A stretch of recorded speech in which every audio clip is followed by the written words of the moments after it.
د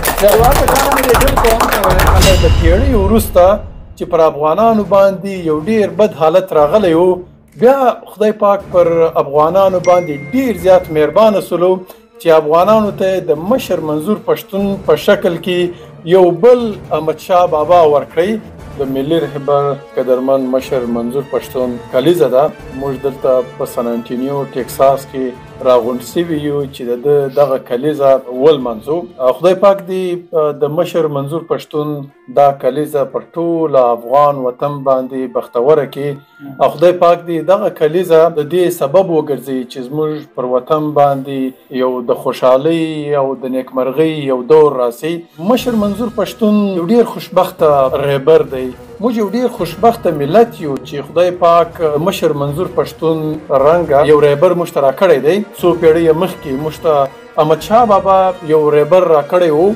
هغه افغان سټیټ هم جوړ کړي، افغان ملت هم جوړ کړي، افغان مایند سیټ هم جوړ کړي، افغان شعور یې هم په ټول ملت کې خپور کړي. ټول افغانان سره متحد منظم کړو، د افغانیت په ننګ باندې ودرولو. افغانان دومره زورور سو چې د افغانانو بچیانې بیا تر دلی او د راسپهانه پورې رسیدلی وي.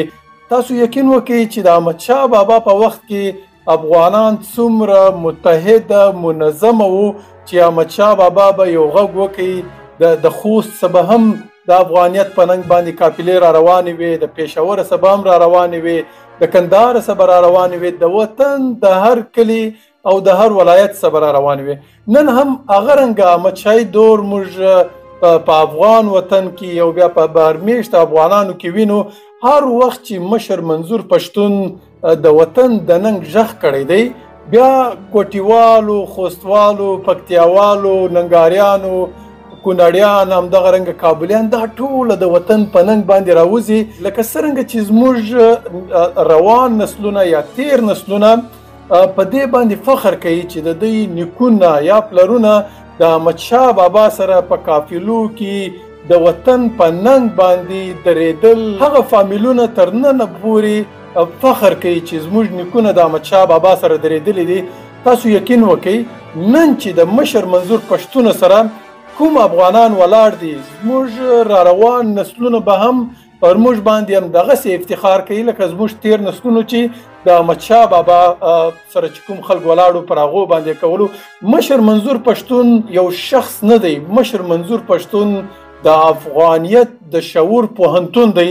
تاسو یقین وکئ په دې پښتونخوا کې تر سل زیات پوهنتونونه دي، خو مشر منظور پښتون چې کوم په میلیونونو افغانانو ته کوم افغاني شعور ورکړي، افغان پوهنه ورکړه، د وطن مینه ورزده کړه، د وطن ننګ ورزده کړي، ټول افغانان د وطن په ننګ باندې ودرولو.